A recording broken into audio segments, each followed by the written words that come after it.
ভিডিওটি শুরুতেই আপনাদের কাছে বিনীত অনুরোধ, অবশ্যই চ্যানেলটিকে সাবস্ক্রাইব করে পাশে থাকা বেল আইকনে ক্লিক করে আমাদের পাশে থাকুন। আর যদি ভিডিওটি ভালো লেগে থাকে তাহলে অবশ্যই লাইক, কমেন্ট এবং শেয়ার করতে একদমই ভুলবেন না। চলে আসি মূল খবরে। এবার হাইকোর্টে বড়সড় বিপদে রাজ্য সরকার।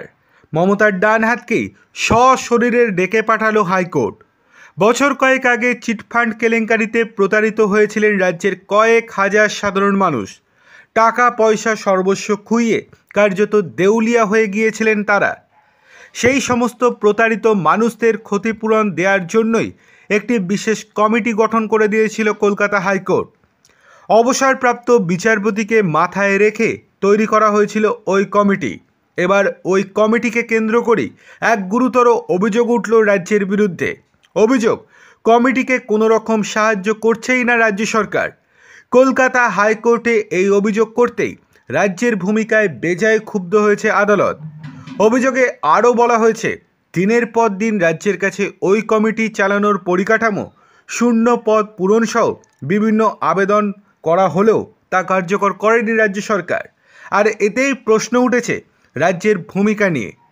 কমিটির সাথে তারা কেন অসহযোগিতা করছে, এবার তার কারণ জানতে চাইল উচ্চ আদালত। বৃহস্পতিবার বিচারপতি জয়মাল্য বাগচির ডিভিশন বেঞ্চে ওই মামলার শুনানি চলাকালীন বিচারপতি নির্দেশ দিয়েছেন, আগামী বৃহস্পতিবার রাজ্যের স্বরাষ্ট্র সচিব নন্দিনী চক্রবর্তীকে আদালতে সশরীরে উপস্থিত থাকতে হবে। আদালতে তিনি সরকারের অসহযোগিতার কারণ ব্যাখ্যা করবেন। হাইকোর্টের বক্তব্য, কমিটির শূন্য পদ পূরণ হচ্ছে না, এমনকি যে সমস্ত কর্মী বা অফিসার সেখানে কর্মরত ছিলেন তাদের অনেকেরই কাজের মেয়াদ শেষ হয়ে গেলেও মেয়াদ বাড়ানোর ক্ষেত্রে কোনো পদক্ষেপ করছেই না রাজ্য।